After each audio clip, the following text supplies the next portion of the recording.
tanggal wafatnya Nabi Shallallahu Alaihi Wasallam. Para ulama ahli sejarah menyatakan bahwa beliau meninggal pada hari Senin tanggal 12 Rabiul Awal tahun 11 Hijriah dalam usia 63 tahun lebih 4 hari. Satu catatan penting yang perlu kita perhatikan dari dua kenyataan sejarah di atas. Antara penentuan tanggal kelahiran Nabi Shallallahu Alaihi Wasallam dan tanggal wafatnya beliau Shallallahu Alaihi Wasallam, kenyataan ini menunjukkan bahwa para ulama tidak banyak memberikan perhatian terhadap tanggal kelahiran Nabi Shallallahu Alaihi Wasallam, karena penentuan kapan beliau dilahirkan sama sekali tidak terkait dengan hukum syariat. Beliau dilahirkan tidak langsung menjadi nabi, dan belum ada wahyu yang turun di saat beliau dilahirkan. Beliau baru diutus sebagai seorang nabi di usia 40 tahun lebih 6 bulan. Hal ini berbeda dengan hari wafatnya Nabi Shallallahu Alaihi Wasallam, seolah para ulama sepakat bahwa hari wafatnya beliau adalah tanggal 12 Rabiul Awal tahun 11 Hijriah.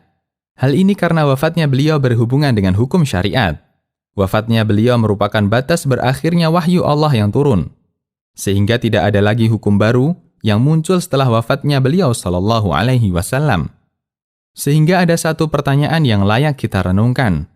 Tanggal 12 Rabiul Awal itu lebih dekat dengan tanggal kelahiran Nabi Shallallahu Alaihi Wasallam atau tanggal wafatnya beliau Shallallahu Alaihi Wasallam?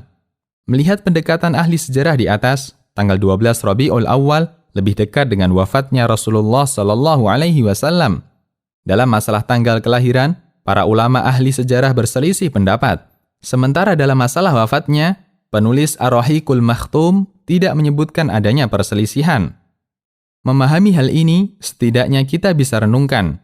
Tanggal 12 Rabiul Awal yang diperingati sebagai hari kelahiran Nabi Shallallahu Alaihi Wasallam pada hakikatnya lebih dekat dengan peringatan hari wafatnya Nabi yang mulia Muhammad Sallallahu Alaihi Wasallam dibandingkan peringatan hari kelahiran beliau.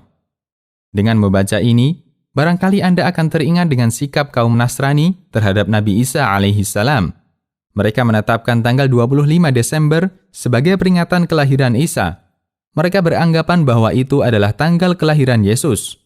Padahal sejarah membuktikan bahwa Yesus tidak mungkin dilahirkan di bulan Desember, karena mereka sendiri pun pada hakikatnya tidak memiliki bukti yang nyata tentang Natalan, yaitu peringatan kelahiran Nabi Isa. Tidak dari sejarah, tidak pula dari kitabnya. Konsultasi Syariah.